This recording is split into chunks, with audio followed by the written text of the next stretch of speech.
Right. Right? Right. Why not just take the top guys at 135?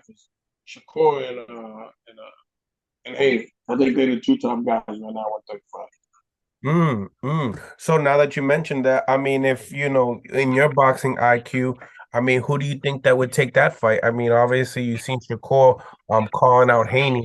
Who I would think you lean toward? that's a fight that I'd pay to go see that fight.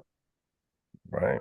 That's that fight will start off as one of the best chess matches ever. And whoever can make the adjustment is gonna make it happen. It's funny because when you talk to coaches, they'll say the same thing you're saying. You talk to fighters and some other casuals, they'll say it's the most boringest fight in boxing. Funny how that is, huh? Yeah, but you see, here's the thing: you got to know what you're looking at. Right.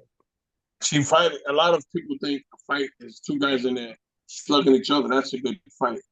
No, as coaches, from our standpoint, a fight where both guys are thinking. I mean, that's a good fight. But Correct. somebody's got to make an adjustment and to make something happen.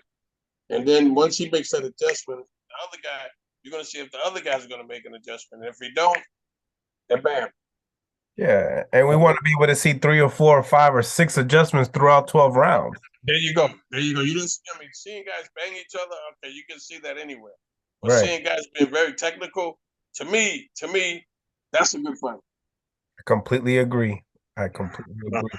So you didn't give me a winner on that, man. If you had to put some wagers in on it, who Nah, lead to on the Haney Shakur Stevenson, I put my money on the black guy. That's a good one. That's a good one.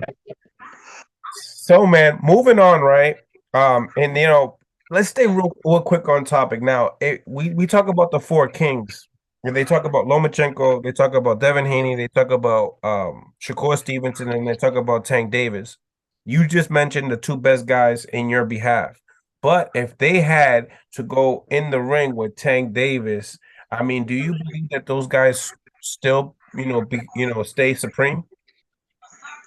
That's interesting. That'll be interesting, man. I mean, like I say, Tank, they don't call him Tank for nothing, but he's very smart, man.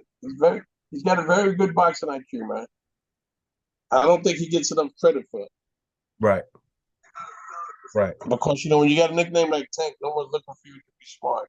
They're looking for you to go in there and be a slugger. But he's smart, man. Like I say, he sets traps nice. I mean, I love watching him, man. He got his name.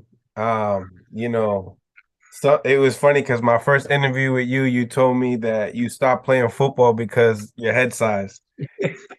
Well, Calvin Ford tells me that they gave Tank his name because of his head size as well. When his body caught up with his head, mine